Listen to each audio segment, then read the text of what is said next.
Hello everyone. Today we will discuss about Unit 3 Manage Your Stress. અત્યારનો સમય એવો છે કે નાના હોય કે મોટા બધાને સ્ટ્રેસ અનુભવાય છે. તો આજના આ લેસનમાં આપણા આ સ્ટ્રેસને કેવી રીતે મેનેજ કરવું તેના વિશે સરસ મજાની માહિતી આપેલી છે. તે હવે આપણે સમજવા અને શીખવા પ્રયત્ન કરીશું. Let's start Unit 3 Manage Your Stress. Students, અહીંયા આપણે પેરેગ્રાફ સમજીશું. પેરેગ્રાફ પછી ક્વેશ્ચન આન્સરનું પણ ડિસ્કશન કરીશું. એક્ઝામની અંદર પેરેગ્રાફ આપેલો હશે અને પેરેગ્રાફ ઉપરથી ક્વેશ્ચનના આન્સર શોધીને લખવાના રહેશે, જેની પ્રેક્ટિસ હવે આપણે આ પેરેગ્રાફમાં પણ કરીશું. Mind, emotions and body are all closely interlinked. મન, લાગણી અને શરીર આ બધું ઇન્ટરલિંક્ડ છે, એટલે એકબીજા સાથે જોડાયેલું છે. એન્ડ ઓલવેઝ વર્ક ટુગેધર, અને આ બધું જ એક સાથે કામ કરે છે. ઇટ હેલ્પ્સ યુ ડિસ્ટિંગ્વિશ એટલે સમજવું કાં તો પછી ઓળખવું. It helps you distinguish more clearly if you try to understand them separately. જો આપણે માઇન્ડ, ઇમોશન્સ અને બોડીને સમજવું હોય તો આ બધાને સેપરેટલી એટલે કે અલગ અલગ રીતે સમજીશું તો આપણે એને વધારે સારી રીતે ઓળખી શકીશું કાં તો પછી સમજી શકીશું. યોર મેન્ટલ કેપેસિટીઝ એટલે કે માનસિક ક્ષમતાઓ. Your mental capacities are your abilities to concentrate એટલે ધ્યાન કેન્દ્રિત કરવું. આપણી મેન્ટલ કેપેસિટીઝ કઈ છે? તો એમાંની એક છે કોન્સન્ટ્રેટ, ધ્યાન કેન્દ્રિત કરવું. એ આપણી મેન્ટલ કેપેસિટી છે. તેના સિવાય two take in new information, નવી માહિતી ગ્રહણ કરવી, એ પણ આપણી મેન્ટલ કેપેસિટીઝ ગણાય. Two remember old and new information, જૂની અને નવી માહિતી જે હોય એને યાદ રાખવું, આ બાબત પણ મેન્ટલ કેપેસિટીઝ ગણી શકાય. And to be in position to think logically એટલે કે તાર્કિક રીતે, અને આપણે તાર્કિક રીતે વિચારી શકીએ એવી સ્થિતિમાં હોઈએ એ પણ મેન્ટલ કેપેસિટીઝ ગણાય. હવે તમને સમજાઈ ગયું હશે મેન્ટલ કેપેસિટીઝ કઈ કઈ છે. પહેલી છે ટુ કોન્સન્ટ્રેટ, ધ્યાન કેન્દ્રિત કરવું. To take in new information, નવી માહિતી ગ્રહણ કરવી. To remember old and new information, જૂની અને નવી માહિતીને યાદ રાખવી. And to be in a position to think logically, અને તાર્કિક રીતે વિચારવાની સ્થિતિમાં હોવું જોઈએ. આ બધી જ બાબતો મેન્ટલ કેપેસિટીઝ ગણાય અને આને લગતો ક્વેશ્ચન પણ પૂછી શકાય. You need your mental capacity in order to study, to work, to impose a constructive and workable order on your life. આપણને મેન્ટલ કેપેસિટીની જરૂરિયાત શેના માટે હોય છે તેના વિશે અહીંયા વાત કરવામાં આવી છે. You need your mental capacity, તમારે તમારી મેન્ટલ કેપેસિટીની જરૂરિયાત હોય છે. ઇન ઓર્ડર ટુ સ્ટડી, અભ્યાસ કરવા માટે. ટુ વર્ક, કાર્ય કરવા માટે. To impose a constructive and workable order on your life. અહીંયા કન્સ્ટ્રક્ટિવ એટલે રચનાત્મક અને વર્કેબલ એટલે કે વ્યવહારુ. તમારા જીવનને રચનાત્મક અને વ્યવહારુ ક્રમમાં લાવવા માટે પણ મેન્ટલ કેપેસિટીની જરૂરિયાત હોય છે. And to make rational day to day decisions, અને રોજિંદા જીવનના રેશનલ ડિસિઝન એટલે કે તર્કસંગત જે નિર્ણયો હોય એ લેવા માટે પણ મેન્ટલ કેપેસિટીની જરૂરિયાત હોય છે. ફોર એક્ઝામ્પલ, અહીંયા એક એક્ઝામ્પલ આપેલું છે રેશનલ ડિસિઝનનું, જે હવે આપણે સમજીશું. If you had the choice of walking to work or taking the car, તમારી પાસે ચોઇસ હોય કે તમારે કામે જવા માટે ચાલીને જવાનું છે કાં તો પછી કારમાં જવાનું છે. ધ ફેક્ટ ધેટ, અને હકીકત એવી છે કે ઇટ વોઝ રેઇનિંગ હાર્ડ, અને એ સમયે ખૂબ જ વરસાદ પડી રહ્યો હોય. And you had a cold, અને તમને શરદી પણ થયેલી હોય.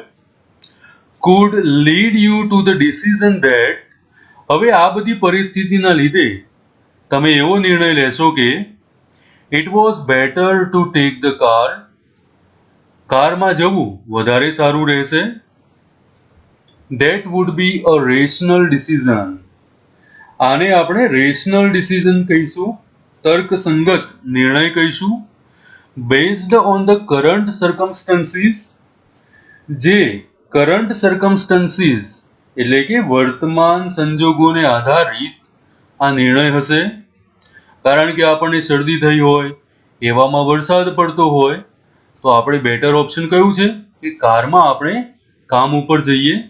તો પરિસ્થિતિને ધ્યાનમાં રાખીને લીધેલા નિર્ણયને રેશનલ ડિસિઝન કહેવાય, તર્કસંગત ડિસિઝન કહેવાય.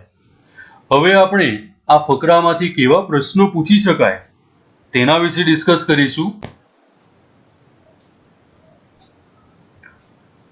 વોટ આર ક્લોઝલી ઇન્ટરલિંક્ડ, કઈ બાબતો જોડાયેલી છે? Answer: our mind, emotions and body are closely interlinked. આપણું મન, લાગણી અને શરીર એકબીજા સાથે જોડાયેલું છે. Question 2, what do you mean by mental abilities? Mental એબિલિટીઝનો અર્થ તમે શું સમજો છો? Answer: our mental abilities means our abilities to concentrate, to take in new information, to remember old and new information, and to be in a position to think logically. Question number 3, why do you need your mental capacity? તમારે mental કેપેસિટીની જરૂરિયાત શાના માટે હોય છે? Answer: You need your mental capacity in order to study, to work, to impose a constructive and workable order on your life, and to make rational day-to-day decisions.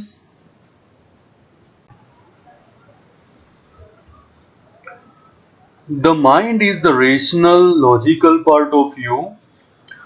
Mind જે છે તે આપણા શરીરનું રેશનલ લોજિકલ પાર્ટ છે, એટલે કે તાર્કિક ભાગ છે, જ્યાં વિચારવાનું કામ થાય છે, ચોઇસીસ કરવાનું કામ થાય છે. That helps you make unemotional choices. આ માઇન્ડ આપણને કેવી રીતે હેલ્પ કરે છે તેના વિશે અહીંયા જણાવ્યું છે. That helps you make unemotional choices.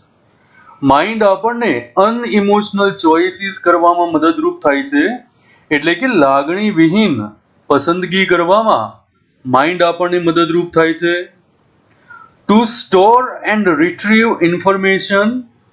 Store કરવી એટલે કે કોઈ પણ માહિતીને સંગ્રહ કરવો, યાદ કરવું. એન્ડ રિટ્રીવ ઇન્ફોર્મેશન, રિટ્રીવ એટલે ફરીથી પ્રાપ્ત કરવું. સ્ટોર કરેલી માહિતીને ફરીથી પ્રાપ્ત કરવાનું કામ આપણું માઇન્ડ કરે છે. એન્ડ ટુ ઓર્ડર, આપણને મળેલી માહિતીને યોગ્ય રીતે ગોઠવવાનું કામ પણ માઇન્ડ જ કરે છે. એન્ડ કેલ્ક્યુલેટ, કોઈ પણ પ્રકારની ગણતરી કરવાની હોય એમાં પણ માઇન્ડનો ઉપયોગ થાય છે, મગજનો ઉપયોગ થાય છે. It is the counter part to the emotion. Mind જે છે એ ઇમોશન એટલે કે લાગણીઓનું કાઉન્ટર પાર્ટ છે. કાઉન્ટર પાર્ટ એટલે કે પ્રતિરૂપ છે. A good example of interaction between mind and emotion is exam nerves. અહીંયા એક સરસ એક્ઝામ્પલ આપેલું છે જેની અંદર ઇન્ટરેક્શન એટલે કે વાતચીત થાય છે અને આ વાતચીત માઇન્ડ અને ઇમોશન વચ્ચે છે. અને આ કઈ પરિસ્થિતિમાં આપણું માઇન્ડ અને ઇમોશન વાતચીત કરતું હોય છે? Is exam nerves. Exam nerves એટલે એક્ઝામ દરમિયાન જે આપણને ટેન્શન હોય, નર્વસનેસ હોય, એ દરમિયાન આપણું મન અને આપણી લાગણી એ બંને વચ્ચે જે વાતચીત થાય છે એનું એક અહીંયા ઉદાહરણ પૂરું પાડેલું છે. Your mental capacity has helped you retain what you have revised. Your mental capacity એટલે કે તમારી માનસિક ક્ષમતા જે છે has helped you તે તમને મદદ કરે છે. retain એટલે ફરી પ્રાપ્ત કરવું, મેળવવું, જાળવી રાખવું. retain what you have revised. Exam પહેલા તમે જે પણ રિવાઇઝ કર્યું છે, વાંચ્યું છે, પુનરાવર્તન કર્યું છે, એ બધું જ રિટેન એટલે કે યાદ રાખવાનું કે જાળવી રાખવાનું કામ તમારી મેન્ટલ કેપેસિટી કરે છે. You know your stuff. તમારી લાયકાત કે તમારી આવડત કે તમારી ક્ષમતા એ તમે ખૂબ સારી રીતે જાણો છો. But when you enter the exam room, પણ જ્યારે તમે એક્ઝામ રૂમમાં પ્રવેશો છો એન્ડ સ્ટાર્ટ ગેટિંગ ઇમોશનલ, અને તમે ઇમોશનલ થવાનું શરૂ થાવ છો, તમે લાગણીશીલ થવાનું શરૂ થાવ છો by expecting difficulties and imagining failure. અને આપણે ઇમોશનલ શા માટે થઈએ છીએ, લાગણીશીલ શા માટે થઈએ છીએ? By expecting difficulties. આપણને જે ડિફિકલ્ટીઝ ફેસ કરવાની છે એક્ઝામ રૂમમાં એની એક્સપેક્ટેશન થાય છે, એના વિશે આપણે વિચારીએ છીએ. And imagining failure. અને જો આ એક્ઝામમાં આપણને ફેલ્યોર પ્રાપ્ત થશે, આપણે નિષ્ફળ જશું, આના લીધે, આવા વિચારોના લીધે આપણે ઇમોશનલ થવાનું શરૂ કરીએ છીએ. ઓલ ઓફ અ સડન, અને તરત જ અચાનક, the carefully stored information is no longer available. અને આપણે ખૂબ જ સાવચેતીપૂર્વક, કાળજીપૂર્વક જે પણ ઇન્ફોર્મેશન એટલે કે માહિતી સ્ટોર કરી હોય ઇઝ નો લોંગર અવેલેબલ, એ હવે આપણને પ્રાપ્ત થતી નથી. કેમ? આપણે ઇમોશનલ થયા, ડિફિકલ્ટીઝ વિશે વિચાર્યું, ફેલ્યોર વિશે વિચાર્યું, અને આપણે લાગણીશીલ થઈ ગયા. અને એટલા જ માટે આપણે જે તૈયાર કર્યું છે, રિવિઝન કર્યું છે અને જે માહિતી સ્ટોર કરી છે એ હવે આપણને પ્રાપ્ત થતી નથી. Your emotions have barred the way to your inner information stored. તમારા જે ઇમોશન્સ જે છે, તમારી જે લાગણી છે, એ લાગણી શું કરે છે? રોકે છે, સ્ટોપ કરે છે, અડચણ ઊભી કરે છે. The way to your inner information store. તમે જે માહિતી સ્ટોર કરી હતી એ માહિતીને રોકવાનું કામ તમારી લાગણી કરે છે. Now let's see questions from this paragraph. What is the rational and logical part of you? આપણા શરીરનું તાર્કિક ભાગ કયો છે? The mind is the rational, logical part of our body. Mind જે છે તે આપણા શરીરનું રેશનલ અને લોજિકલ પાર્ટ છે, તાર્કિક ભાગ છે. Question number 5. How does the mind help you? Mind આપણને કેવી રીતે મદદ કરે છે? Answer: mind helps us to make unemotional choices. Mind આપણને લાગણી વિહીન પસંદગી કરવામાં મદદ કરે છે. To store and retrieve information. માહિતીનો સંગ્રહ કરવામાં મદદ કરે છે અને સંગ્રહ કરેલી માહિતીને ફરી પ્રાપ્ત કરવામાં માઇન્ડ આપણને મદદ કરે છે. And two order. મળેલી માહિતીને યોગ્ય ક્રમમાં ગોઠવવામાં મન આપણને મદદ કરે છે. And calculate. અને કોઈ પણ પ્રકારની ગણતરી કરવાની હોય તેમાં પણ મન આપણને મદદ કરે છે. Question number 6. Your mind has barred the way to your information store. તમે જે માહિતીને સ્ટોર કરી છે એને તમારું માઇન્ડ રોકે છે, સ્ટોપ કરે છે. તો સ્ટુડન્ટ્સ, આ સેન્ટેન્સ ટ્રુ છે કે ફોલ્સ છે? It is false. આપણા ઇમોશન્સ જે છે તે આપણી માહિતીને રોકે છે.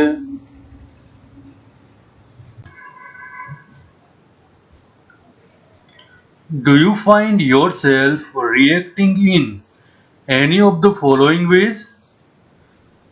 શું તમે તમારી જાતને નીચેની કોઈ પણ પ્રતિક્રિયામાં જોઈ શકો છો? First, you find it difficult to concentrate on things. શું તમે કોઈ પણ બાબત ઉપર કોન્સન્ટ્રેટ એટલે કે ધ્યાન કેન્દ્રિત કરવામાં મુશ્કેલી અનુભવો છો? Your memory is letting you down frequently. શું તમને તમારી યાદશક્તિ વારંવાર નિરાશ કરે છે? તમને તમારી યાદશક્તિ વારંવાર લેટ ડાઉન કરે છે? અહીંયા લેટિંગ યુ ડાઉન એટલે કે નિરાશ કરવું, હતાશ કરવું. Your memory is letting you down frequently. તમારી યાદશક્તિ તમને વારંવાર નિરાશ કે હતાશ કરે છે. You have lots of different things on your mind. તમારા મનમાં ઘણા બધા વિચારો છે, ઘણા બધા અલગ અલગ આઈડિયાઝ છે, બાબતો છે. But can not grasp a clear thought. પણ તમે કોઈ એક વિચારને પકડી નથી શકતા, કોઈ એક વિચારને સમજી નથી શકતા. You are often undecided this days. અત્યારના દિવસોમાં તમે અવારનવાર કાં તો વારંવાર અનડિસાઇડેડ હોવ છો, એટલે કે તમે કોઈ નિર્ણય નથી લઈ શકતા. And this is untypical for you. અને આ બાબત તમારા માટે અનટિપિકલ છે. અનટિપિકલ એટલે અસામાન્ય હોવું. શું આ બાબત તમારા માટે અસામાન્ય છે, અનટિપિકલ છે? You make longer to do tasks that you were able to complete quite quickly. પહેલા તમે જે કામ ખૂબ જ ઝડપથી કરી શકતા હતા, હવે એવા જ કામ કરવામાં તમારે ઘણો બધો સમય લાગે છે. You start lots of things. તમે ઘણી બધી બાબતો કે ઘણી બધી વસ્તુઓની શરૂઆત કરો છો. But do not finish any. પણ શરૂ કરેલી કોઈ પણ બાબત કે કોઈ પણ ક્રિયા પૂરી નથી કરી શકતા. If yes, then it gives a sign of mental stress present in you. અહીંયા જે 6 પોઈન્ટ્સ આપેલા છે એમાં જો આપણો જવાબ યસ હોય, આપણો જવાબ હા હોય, then it gives a sign of mental stress present in you. તો આ બાબત આપણને એવું દર્શાવે છે કે આપણી અંદર મેન્ટલ સ્ટ્રેસ રહેલો છે. The better you deal with stress, the better you deal with stress, તમે વધુ સારી રીતે તણાવ સાથે વ્યવહાર કરો, the less your mental capacity will be affected. એટલી ઓછી તમારી માનસિક ક્ષમતા પર અસર થશે. Affected એટલે કે અસર થવી. The better you deal with stress, તમે જેટલું વધારે સારી રીતે તમારા મેન્ટલ સ્ટ્રેસ સાથે વ્યવહાર કરશો, the less your mental capacity will be affected. એટલી ઓછી આપણી મેન્ટલ કેપેસિટીને અફેક્ટ થશે.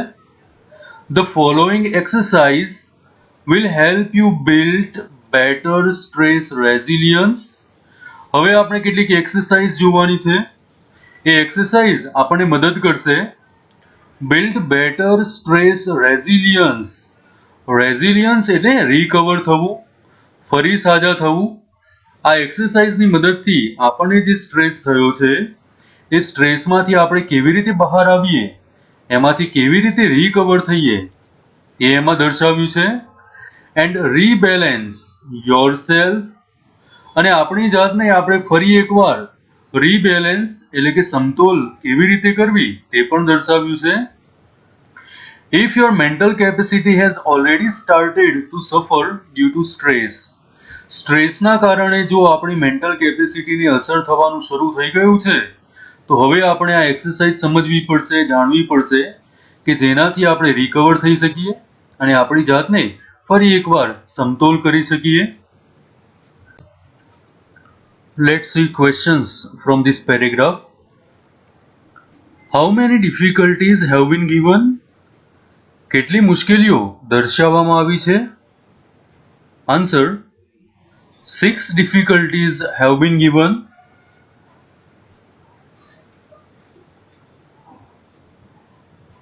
Question number 8. What should we do to lessen the bad effects on our mental capacity? આપણી માનસિક ક્ષમતા ઉપર ખરાબ અસરો ઓછી કરવા માટે આપણે શું કરવું જોઈએ?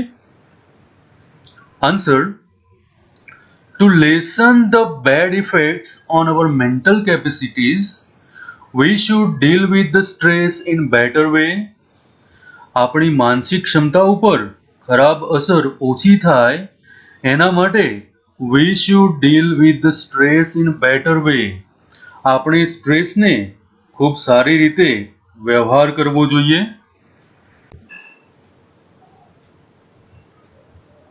સ્ટોપ ઓવરથિંકિંગ એટલે વધુ પડતું વિચારવાનું બંધ કરવું જોઈએ. જ્યારે કોઈ પણ વ્યક્તિ તણાવમાં હશે ત્યારે તે વધુ પડતું વિચારતો હશે અને આ તણાવમાંથી મુક્ત થવા માટેનું પહેલું સ્ટેપ એટલે કે સ્ટોપ ઓવરથિંકિંગ, વધુ પડતું વિચારવાનું બંધ કરવું જોઈએ. When tasks and pressures start building up, જ્યારે કાર્યો અને તેનું ભારણ વધતું જાય છે ત્યારે the mind can sometimes go into overthinking, ત્યારે આપણું મન ઓવરથિંકિંગ કરવા લાગે છે, વધુ પડતું વિચારવા લાગે છે. And you come to the thought, અને ત્યારે તમને એવો વિચાર આવે છે કે I wish there was a switch in my head, કે હું એવું ઈચ્છું કે મારા માથામાં કોઈ એક એવી સ્વિચ હોય that I could flick and turn off all the thoughts going around in my mind. મારા મસ્તિષ્કમાં જે સ્વિચ છે એને હું એક જ ઝાટકે બંધ કરી દઉં અને મારા મસ્તિષ્કમાં આવતા બધા વિચારોને હું બંધ કરી દઉં. It is not that easy. આ એટલું સરળ નથી. There is a technique to help yourself during the problem of overthinking. Overthinking એટલે વધુ પડતા વિચારો જ્યારે આવતા હોય ત્યારે તેમ આ પ્રોબ્લેમમાંથી બચવા માટેની એક ટેકનિક છે, એક પદ્ધતિ છે જેની મદદથી આપણે ઓવરથિંકિંગનો પ્રોબ્લેમ જે છે એમાંથી રક્ષણ મેળવી શકીએ છીએ, તેમાંથી આપણે બચી શકીએ છીએ. Say to yourself repeatedly during the day. દિવસ દરમિયાન વારંવાર તમારે તમારી જાતને કહેવાનું છે I have no expectations, એટલે કે મને કોઈ અપેક્ષાઓ નથી. And I will deal with whatever happens when it happens. અને હું જે તે પરિસ્થિતિને જે તે સમયે પહોંચી વળીશ. When you think about a stressful day, જ્યારે પણ તમે સ્ટ્રેસફુલ એટલે કે તણાવયુક્ત દિવસ વિશે વિચારશો that lies in front of you, કે જે દિવસ હજુ શરૂ થયો નથી, જે દિવસ હજુ તમારી સામે છે, your thoughts run approximately like this, ત્યારે તમારા વિચાર લગભગ આ રીતે ચાલતા હશે. Oh my God, અરે ભગવાન, I have so much to do, મારે તો ઘણું બધું કામ કરવાનું છે. I must do X and Y and Z, મારે X પ્રકારનું કામ કરવાનું છે, Y પ્રકારનું કામ કરવાનું છે અને Z પ્રકારનું કામ કરવાનું છે. એટલે કે આખા દિવસ દરમિયાન મારે ઘણા બધા કામ કરવાના છે. And after that, અને આ બધા જ કામ પૂર્ણ કર્યા પછી પણ A and B need to get sorted out as well.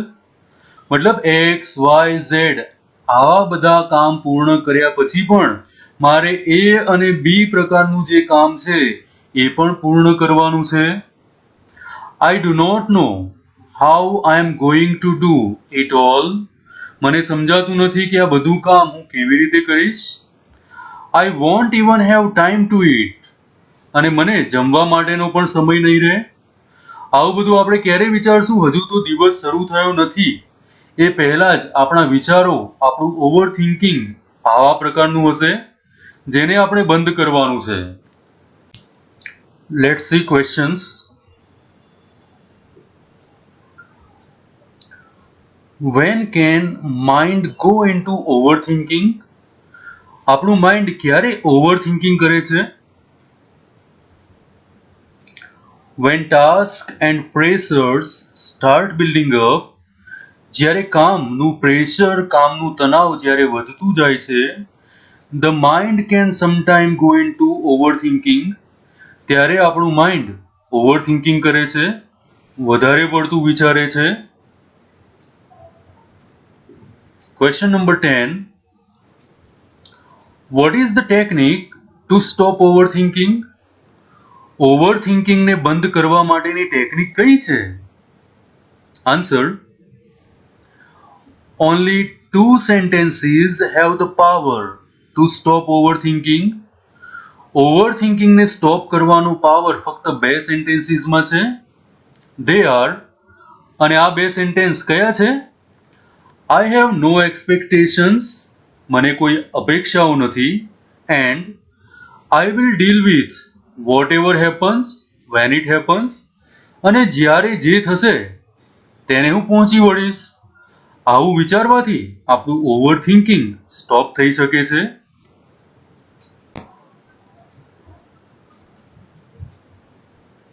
Basically, the day has not even started.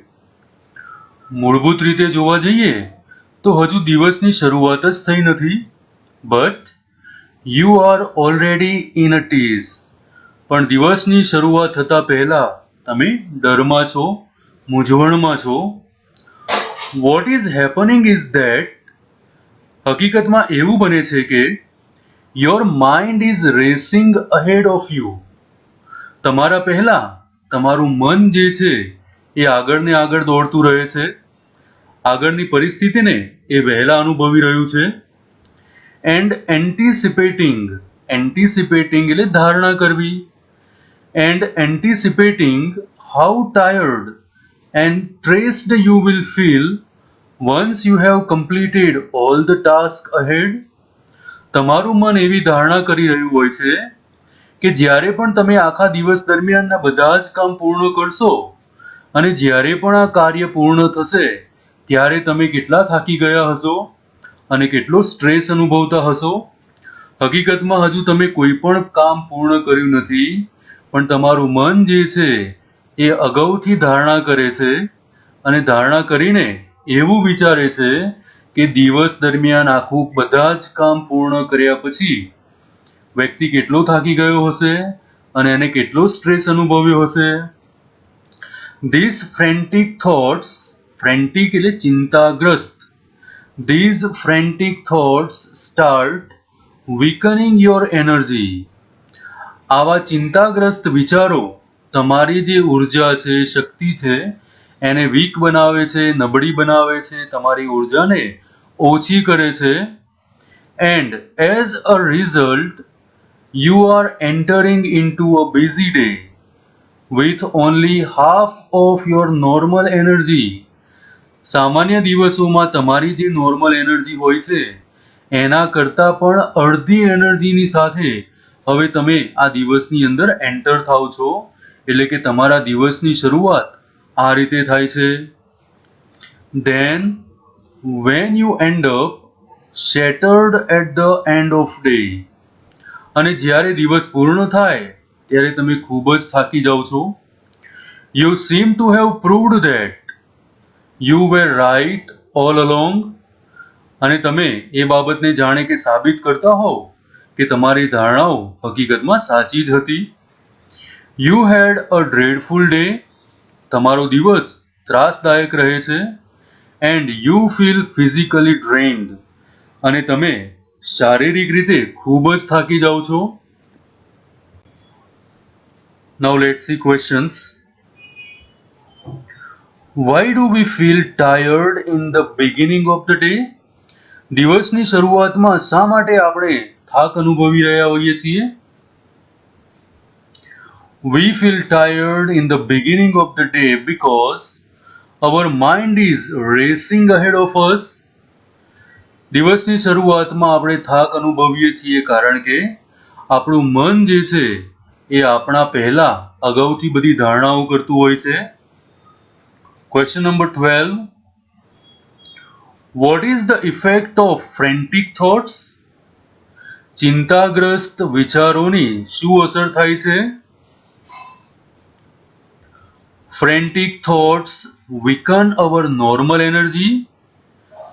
ચિંતાગ્રસ્ત વિચારો આપણી સામાન્ય ઉર્જાને ઓછી કરી દે છે. And we are shattered at the end of the day. અને જ્યારે દિવસનો અંત થાય ત્યારે આપણે ખૂબ જ થાકી જઈએ છીએ.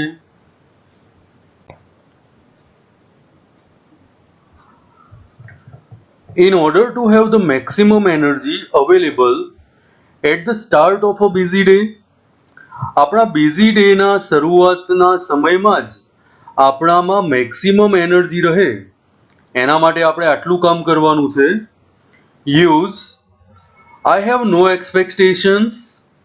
આપણે આપણી જાતને કહેવાનું છે કે I have no expectations. મને કોઈ પણ પ્રકારની અપેક્ષાઓ નથી.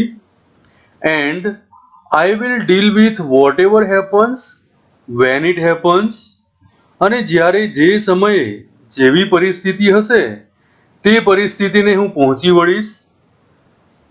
As a form of mantra, આ સેન્ટેન્સને કોઈ મંત્રની જેમ આપણે ઉપયોગમાં લેવાનું છે અને આપણી જાતને કહ્યા કરવાનું છે કે મને કોઈ અપેક્ષા નથી અને જે સમયે જેવી પરિસ્થિતિ હશે એ પરિસ્થિતિને હું પહોંચી વળીશ. You will notice how your body start relaxing at the thought of no expectations. માત્ર અપેક્ષાઓ નથી એવો વિચાર કરવાથી જ તમને એવું ફીલ થશે કે તમારું શરીર કેટલું રિલેક્સ થઈ રહ્યું છે. This relaxation tells you that, અને આ રાહત, આ રિલેક્સેશન તમને એવું કહેશે કે you have just stopped yourself from wasting valuable energy. તમે તમારી જાતને ખૂબ જ મૂલ્યવાન એવી તમારી ઉર્જાને વેસ્ટ થતા અટકાવી છે. You will feel calmer mentally. તમે માનસિક રીતે શાંતિ અનુભવશો. And emotionally as a consequence, અને પરિણામ સ્વરૂપે તમે ઇમોશનલી અને મેન્ટલી શાંતિ અનુભવશો. Now let's see questions from this paragraph. What will one notice at the thought of no expectations? કોઈ પણ અપેક્ષાઓ નથી એવા માત્ર વિચાર કરવાથી કોઈ પણ વ્યક્તિ કઈ બાબતને ધ્યાનમાં લેશે? Answer. At the thought of no expectations, one will notice that the body start relaxing. અપેક્ષાઓ નથી એવા વિચાર માત્રથી જ શરીર રિલેક્સ થવા લાગશે. Question number 14. What does the relaxation tell one to do? Relaxation કોઈ પણ વ્યક્તિને શું કરવા કહે છે? The relaxation tells that you have just stopped yourself from wasting valuable energy. Relaxation એવું કહે છે કે તમે તમારી વેલ્યુએબલ ઉર્જાને વેસ્ટ થતા અટકાવી છે. Question number 15. Which mantra should we follow to get relaxed? Relax થવા માટે આપણે કયા મંત્રનો ઉપયોગ કરવો જોઈએ? I have no expectations. મને કોઈ અપેક્ષાઓ નથી. And I will deal with whatever happens when it happens. અને જ્યારે પણ જેવી પરિસ્થિતિ હશે તે પરિસ્થિતિને હું પહોંચી વળીશ. આ વાક્યને મંત્ર તરીકે ઉપયોગ કરવો જોઈએ.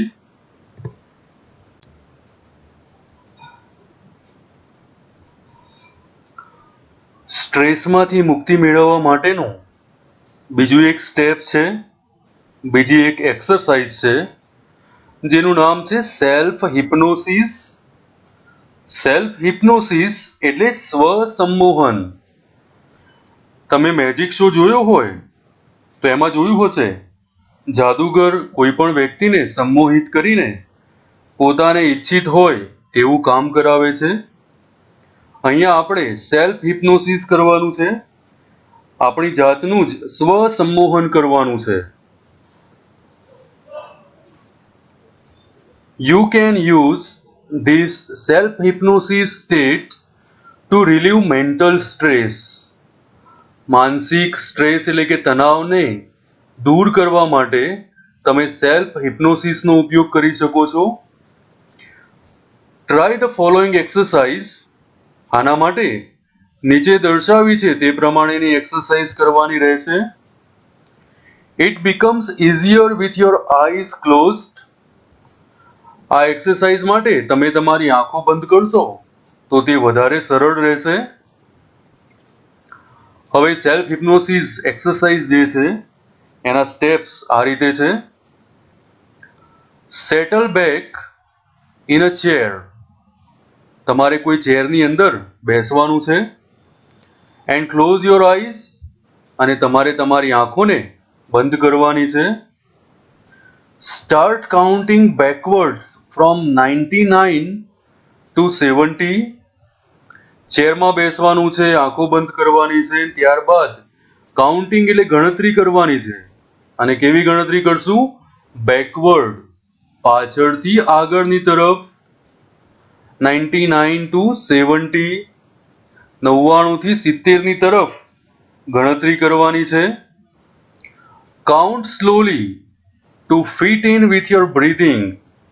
તમારે એ રીતે કાઉન્ટિંગ કરવાનું છે કે જે તમારા શ્વાસ સાથે મેચ કરતું હોય.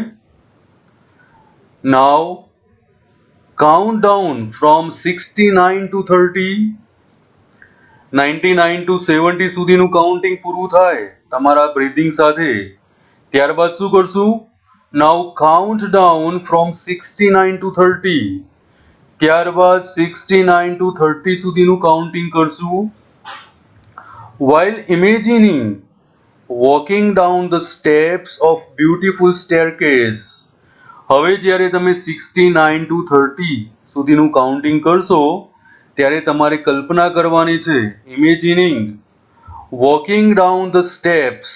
તમારે એવી કલ્પના કરવાની છે કે તમે પગથિયા ઉતરી રહ્યા હો. Of a beautiful staircase. સરસ મજાની સુંદર પગથિયા જે હોય એને તમે ઉતરી રહ્યા છો. અને એ વખતે આ કાઉન્ટિંગ પણ શરૂ રાખવાનું છે. Feel yourself walking down in time with your breathing. તમારે એવું ફીલ કરવાનું છે કે બ્રીથિંગની સાથે સાથે તમે આ સીડી નીચે ઉતરી રહ્યા છો. See the beautiful grand staircase stretching ahead of you. તમારે એવું જોવાનું છે કે તમારી સામે જે સુંદર મજાની ભવ્ય સીડી જે છે એ આગળ ને આગળ વધતી જાય છે. Imagine the steps are કાર્પેટેડ.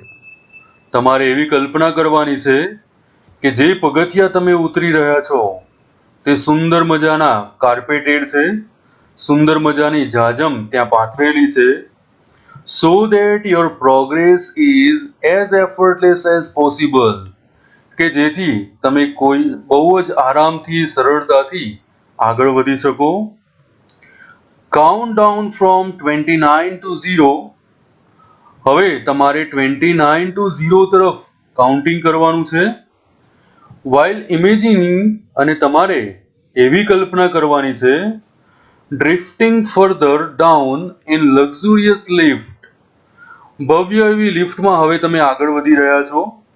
જ્યારે તમે 29 to 0 તરફનું કાઉન્ટિંગ કરો છો ત્યારે તમે કોઈ ભવ્ય લિફ્ટ તરફ જઈ રહ્યા છો. As large as a room. આ લિફ્ટ કેવી છે? કોઈ રૂમ જેવડી મોટી લિફ્ટ છે. Carpeted with views of landscape outside. આ લિફ્ટ કાર્પેટેડ છે, જાજમ પાથરેલી છે. With views of landscape outside.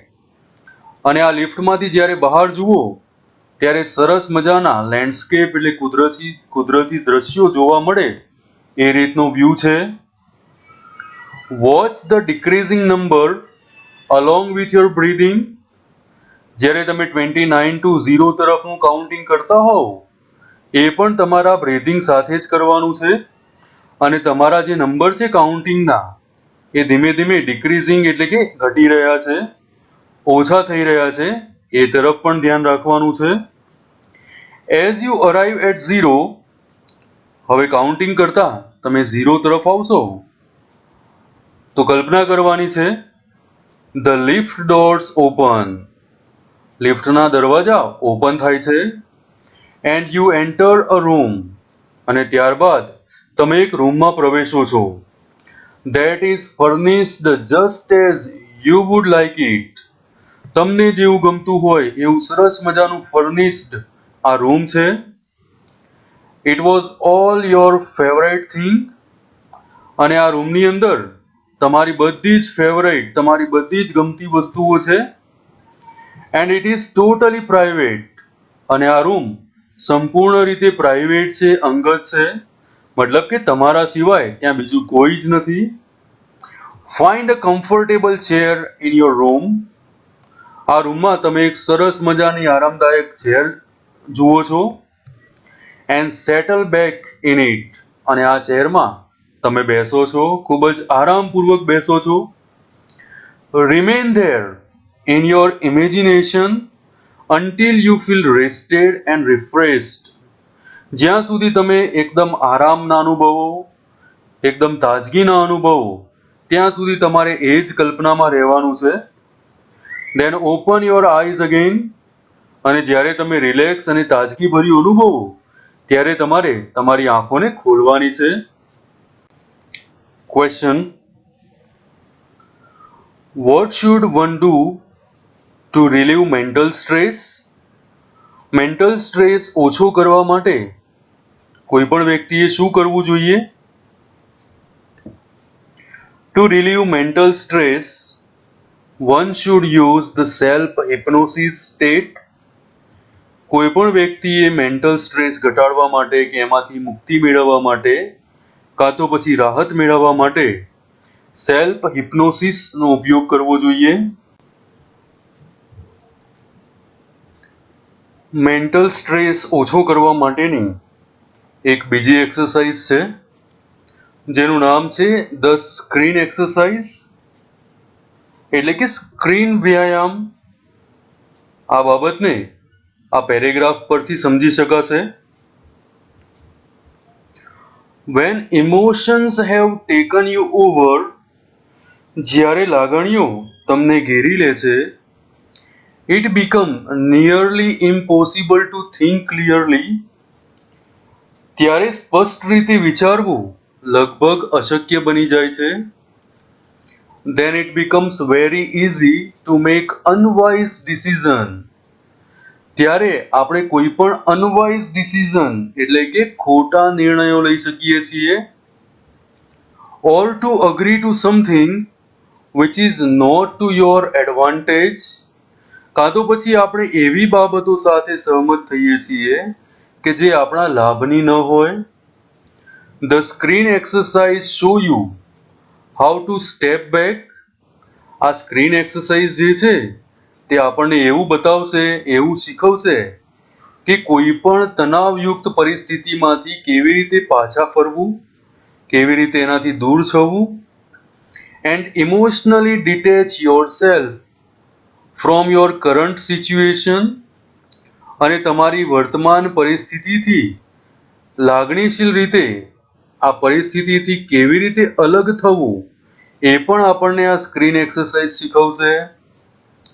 So that you can see more clearly what is going on. કે જેથી આપણે સ્પષ્ટ રીતે જોઈ શકીએ કે શું ચાલી રહ્યું છે. Taking an outsider's point of view. Outsider એટલે બહારની વ્યક્તિ. આપણે આવી પરિસ્થિતિમાં બહારની વ્યક્તિના અભિપ્રાય લઈ શકીએ છીએ. And imagining another person in your situation will put a new perspective. કાં તો પછી આપણે એવી કલ્પના કરવી જોઈએ કે આપણે જે પરિસ્થિતિમાં છીએ એ જ પરિસ્થિતિમાં જો કોઈ બીજો વ્યક્તિ હોય, આવા વિચાર કરવાથી આપણને એક નવો અભિપ્રાય કે નવો મત મળી શકે છે. On your stress problem. આપણા સ્ટ્રેસની જે સમસ્યા છે એ સમસ્યાને દૂર કરવા માટે આપણે જે પરિસ્થિતિમાં છીએ એ જ પરિસ્થિતિમાં કોઈ બીજો વ્યક્તિ હોય એવી કલ્પના કરવાની છે. So you can evaluate more calmly what needs to be done. જો આવો વિચાર કરીશું તો આપણે એવું મૂલ્યાંકન કરી શકીશું, એવો નિર્ણય લઈ શકીશું કે આવી પરિસ્થિતિમાં શું કરી શકાય. Let's see questions from this paragraph.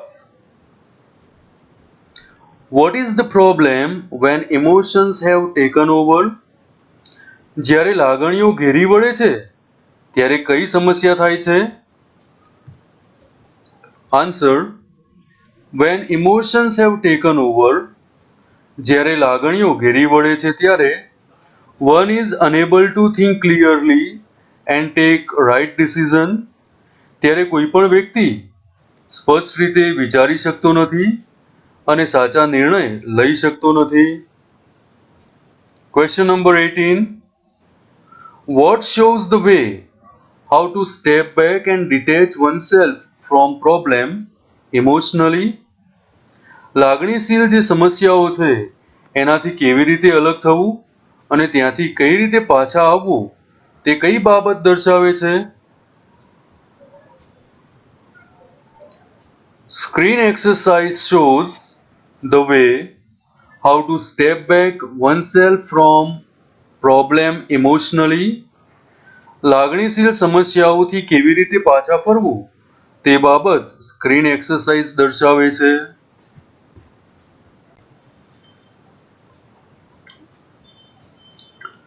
Screen exercise જે છે તેના સ્ટેપ્સ આ રીતે છે. With your eyes closed. તમારે તમારી આંખો બંધ કરવાની છે. Think about the situation that is currently causing you stress. અને તમારે એવી સિચ્યુએશન એટલે કે પરિસ્થિતિ વિશે વિચારવાનું છે કે જે હાલમાં તમને સ્ટ્રેસ આપી રહી છે. Imagine projecting the situation onto a screen in your mind. તમારે એવી કલ્પના કરવાની છે કે તમને જે પરિસ્થિતિ કે સ્થિતિ સ્ટ્રેસ આપી રહી છે, તણાવ આપી રહી છે, એનું પ્રોજેક્ટિંગ થઈ રહ્યું છે એક સ્ક્રીન ઉપર. જેમ પિક્ચર સ્ક્રીન ઉપર પ્રોજેક્ટ થાય તે રીતે જે પરિસ્થિતિ તમને સ્ટ્રેસ આપે છે એ પરિસ્થિતિ સ્ક્રીન ઉપર પ્રોજેક્ટ થતી હોય એવું મનમાં વિચારવાનું છે. As if it were a film you were watching. જાણે કે આપણે કોઈ ફિલ્મ જોતા હોય એ રીતે આપણે કલ્પના કરવાની છે કે આપણને તણાવ આપતી પરિસ્થિતિ જે છે એ કોઈ સ્ક્રીન ઉપર પ્રોજેક્ટ થઈ રહી છે. Include what has really happened. અને સ્ક્રીન ઉપર જે પણ તમને દેખાય છે, જેની તમે કલ્પના કરો છો, એમાં એવી જ વસ્તુને ઇન્ક્લુડ એટલે કે સમાવેશ કરવાની છે કે જે ખરેખર બની હોય. Not what you are afraid might happen. શું થઈ શક્યું હોત કે જેનો આપણને ડર છે એવી બાબતો ઇન્ક્લુડ કરવાની નથી. હકીકતમાં જે કંઈ પણ પરિસ્થિતિ હોય, જે કંઈ પણ બનાવ કે ઘટના બની હોય, જે આપણને તણાવ આપતી હોય તેના વિશે જ વિચારવાનું છે. અને આ પરિસ્થિતિ કોઈ સ્ક્રીન ઉપર પ્રોજેક્ટ થતી હોય એવી આપણે કલ્પના કરવાની છે. ત્યારબાદ શું કરશો? Replace yourself in the film. આ જે સ્ક્રીન ઉપર ફિલ્મ દેખાય છે આપણને, જે કલ્પના કરી રહ્યા છીએ, એમાં આપણા બદલે બીજા કોઈને મૂકી દેવાનું છે. આપણે જે પરિસ્થિતિમાં છીએ એ પરિસ્થિતિમાં આપણા બદલે કોઈ બીજા વ્યક્તિને ત્યાં રિપ્લેસ કરવાનો છે with someone else of the same gender. આપણે બદલે આપણે બીજા કોઈની કલ્પના કરવાની છે કે જે આપણા જ જેન્ડરનું હોય, એટલે કે આપણે સ્ત્રી હોય તો સ્ત્રીની કલ્પના કરવાની અને પુરુષ હોય તો પુરુષની કલ્પના કરવાની. ફરીથી સમજીએ આ વાક્ય. Replace yourself in the film with someone else of the same gender. તમે જે જાતિના હોવ એ જ જાતિના બીજા કોઈ વ્યક્તિને આ ફિલ્મમાં રિપ્લેસ કરવાની છે. એટલે કે આ બનાવ કે ઘટના જે આપણને સ્ટ્રેસ આપે છે એ આપણે ફિલ્મ રૂપે કલ્પના કરવાની છે અને એમાં આપણા બદલે બીજો કોઈ વ્યક્તિ આ પરિસ્થિતિમાં છે એવું વિચારવાનું છે કે એવી કલ્પના કરવાની છે. Watch the film as an outside observer. હવે ફિલ્મમાં આપણા બદલે આપણી જ જાતિનું કોઈ બીજી વ્યક્તિ છે તો હવે આ સ્ક્રીન એક્સરસાઇઝમાં આપણે શું કરવાનું છે? Watch the film as an outside observer. કોઈ દર્શકની જેમ આપણે આ ફિલ્મને જોવાની છે. How do you feel about what is going on in the film? અને આ ફિલ્મમાં શું થઈ રહ્યું છે અને તમે શું ફીલ કરો છો તે જ જોવાનું છે. What advice would you give the person who is replacing you on the screen? આ સ્ક્રીન ઉપર આપણા બદલે આપણે જેની પણ કલ્પના કરી છે અને એ વ્યક્તિ જે સમસ્યાનો સામનો કરી રહ્યો છે, જે તણાવનો સામનો કરી રહ્યો છે, એવા વ્યક્તિને આપણે શું એડવાઇસ આપીશું, એવા વ્યક્તિને આપણે શું સલાહ આપીશું એ વિચારવાનું છે. Open your eyes again. ત્યારબાદ આંખો ખોલવાની છે. And act on your advices. અને તમે પેલા વ્યક્તિને જે એડવાઇસ આપવા માંગતા હોવ એ જ એડવાઇઝીસને આપણે ફોલો કરવાની છે. એના પ્રમાણે આપણે કામ કરવાનું છે. Anticipating success. આ પણ સ્ટ્રેસને મેનેજ કરવા માટેની એક ટેકનિક છે, એક એક્સરસાઇઝ છે જેનો મતલબ થાય છે સફળતાની ધારણા કરવી. Now let's see anticipating success. When life becomes too hectic, જ્યારે આપણું જીવન વધારે પડતું દોડધામ વાળું થઈ જાય છે, we can end up feeling mentally tied in knots. ત્યારે આવી પરિસ્થિતિમાં આપણે મેન્ટલી એટલે કે માનસિક રીતે ટાઈડ ઇન નોટ્સ એટલે કે ખૂબ જ ગૂંચવણમાં બંધાઈ જઈએ છીએ, ખૂબ જ કન્ફ્યુઝ થઈ જવાય છે. Nothing seems easy and positive. આવી પરિસ્થિતિમાં કંઈ પણ બાબત આપણને સરળ કે હકારાત્મક લાગતી નથી. Pessimism sets in. પેસિમિઝમ એટલે કે નિરાશાવાદ. નિરાશાવાદ આપણી અંદર સ્થપાઈ જાય છે. And we can not see a way out of current problems. અને વર્તમાન સમસ્યાઓમાંથી બહાર નીકળવાનો કોઈ રસ્તો આપણને મળતો નથી. We can open a source of optimism with the technique of anticipating success. પણ જ્યારે નિરાશાવાદ કે આપણે તણાવથી ઘેરાઈ વળ્યા હોય ત્યારે we can open a source of optimism. ત્યારે આશાવાદનો સ્ત્રોત આપણે ખુલ્લો કરી શકીએ છીએ. With the technique of anticipating success. આના માટેની એક ટેકનિક છે જેનું નામ છે એન્ટિસિપેટિંગ સક્સેસ, મતલબ સફળતાની ધારણા કરવી. એના સ્ટેપ્સ આ રીતે છે. Settle back in a chair. આપણે ચેરમાં બેસવાનું છે. And close your eyes. આંખો બંધ કરવાની છે.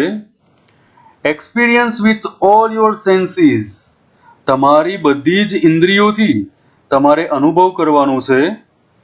What it feel like to have achieved something and enjoy the resulting feeling of relief and ઇલેશન.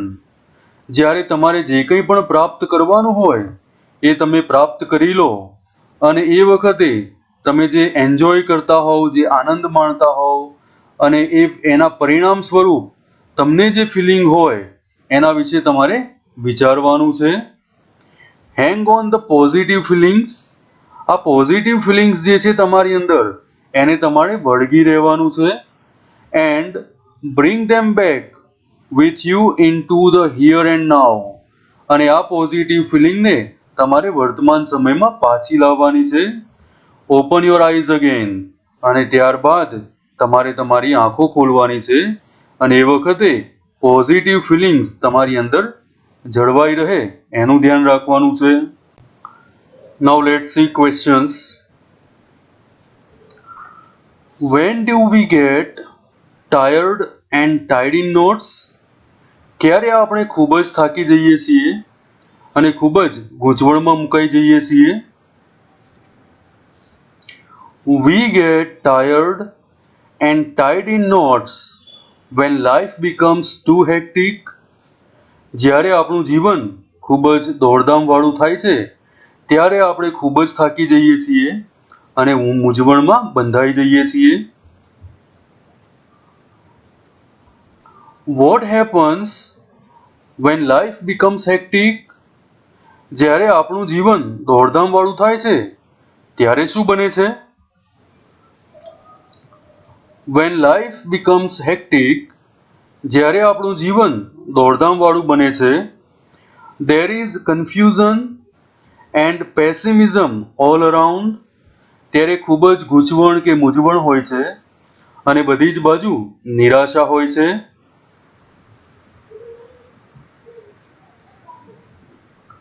What happens when pessimism sets in? જ્યારે નિરાશાવાદ સ્થપાય છે ત્યારે શું થાય છે? Nothing seems easy or positive when pessimism sets in. જ્યારે pessimism સ્થપાય છે ત્યારે કઈ પણ બાબત સરળ કે આપણને પોઝિટિવ લાગતી નથી.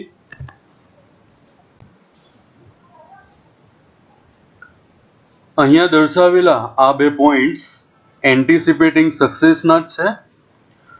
અગાઉની સ્લાઇડ ઉપર આપણે એવું સમજ્યા કે સફળતાનો વિચાર કરવાનો છે અને એ રીતે આપણે પોઝિટિવ થવાનું છે. તેનાથી આગળ make sure you do not get all tangled up. આપણે એ વાતની ખાતરી રાખવાની છે કે આપણે કોઈ પણ રીતે ગૂંચવણમાં કે મૂંઝવણમાં મુકાવાનું નથી. In consideration about how the situation will resolve itself. આપણે એવા વિચાર પણ નથી કરવાના કે જે પણ પરિસ્થિતિ છે, જે તણાવ છે તે પોતાની જાતે જ કેવી રીતે ઉકેલ આવશે. કારણ કે અગાઉની સ્લાઇડ ઉપર સમજ્યા તે રીતે આપણે ફક્ત સફળતા પ્રાપ્ત થઈ છે એવું જ વિચારવાનું છે અને જેના પરિણામ સ્વરૂપે આપણને કદાચ એવા વિચાર આવી શકે, એવી મૂંઝવણ થાય કે આવા વિચાર કરવા માત્રથી જ આપણી જે પરિસ્થિતિ જે છે એનો ઉકેલ કેવી રીતે આવશે. તો આવી પરિસ્થિતિમાં આપણે મુકાવાનું નથી એવું અહીંયા કહેવા માંગે છે. It will look after itself as long as you keep your aim firmly in mind. પણ તમે તમારા મનની અંદર તમારું એમ જે છે, તમારું ધ્યેય જે છે એને મક્કમ રાખશો તો તમારી જે પરિસ્થિતિ છે એ એની રીતે જ સંભાળી લેશે. If you stay focused on a positive outcome, જો આપણે પોઝિટિવ આઉટકમ એટલે હકારાત્મક બાબત પ્રત્યે જો ધ્યાન કેન્દ્રિત કરીશું તો શું થશે? You can think more clearly. તો આપણે બહુ સ્પષ્ટ રીતે વિચારી શકીશું. And you will make better decisions. જ્યારે આપણે સ્પષ્ટ વિચારી શકીશું તો તેના લીધે આપણે બહુ સારા ડિસિઝન લઈ શકીશું, યોગ્ય નિર્ણય લઈ શકીશું. Which will eventually lead to the desired result. જેના લીધે છેવટે શું થશે? આપણને ડિઝાયર્ડ રિઝલ્ટ, ઈચ્છિત પરિણામ મળશે. કેમ? કારણ કે આપણે સ્પષ્ટ રીતે વિચારી શકીશું, સ્પષ્ટ વિચારીશું તો યોગ્ય નિર્ણય લેશું અને એના લીધે આપણને ઈચ્છિત પરિણામ પણ મળશે. If there could be a number of different positive outcomes. હવે એક કરતાં વધારે હકારાત્મક પરિણામ આપણને મળે, then simply concentrate on visualizing one version today and another version tomorrow. જ્યારે એક કરતાં વધારે પોઝિટિવ આઉટકમ્સ એટલે કે પરિણામ આપણને મળે ત્યારે આપણે એક વર્ઝન ઉપર મતલબ એક આવૃત્તિ ઉપર કે એકાદ રિઝલ્ટ ઉપર આજે ધ્યાન કેન્દ્રિત કરવાનું છે અને બાકીના જે વિચારો હોય કે આઈડિયાઝ હોય એના ઉપર બીજા દિવસે અમલમાં મૂકવાનું છે. This is not an exercise in correctly predicting the future. આ કોઈ એવી એક્સરસાઇઝ નથી કે જે તમારા ભવિષ્યને આગાહી કરી શકે, but rather a way of clearing negative thought from your mind. પણ આ એક એવી એક્સરસાઇઝ છે કે જે તમારા મનમાંથી તમારા વિચારો જે છે એ નેગેટિવ વિચારોને ક્લિયર કરી શકે, દૂર કરી શકે and focusing on a positive. અને આ પ્રકારની ટેકનિક્સથી આપણે પોઝિટિવ બાબતો તરફ ધ્યાન કેન્દ્રિત કરી શકીએ એના માટેની આ બધી એક્સરસાઇઝ છે. Let's see question from this paragraph. What should one do to be able to think clearly and take better decisions? યોગ્ય નિર્ણય લેવા માટે અને સ્પષ્ટ રીતે વિચારવા માટે વ્યક્તિએ શું કરવું જોઈએ? Answer: To be able to think clearly and take better decisions, one should stay focused on positive outcome. સ્પષ્ટ રીતે વિચારવા માટે અને સારા નિર્ણયો માટે કોઈ પણ વ્યક્તિએ હંમેશા પોઝિટિવ પરિણામ મળે તે તરફ ધ્યાન કેન્દ્રિત કરવું જોઈએ.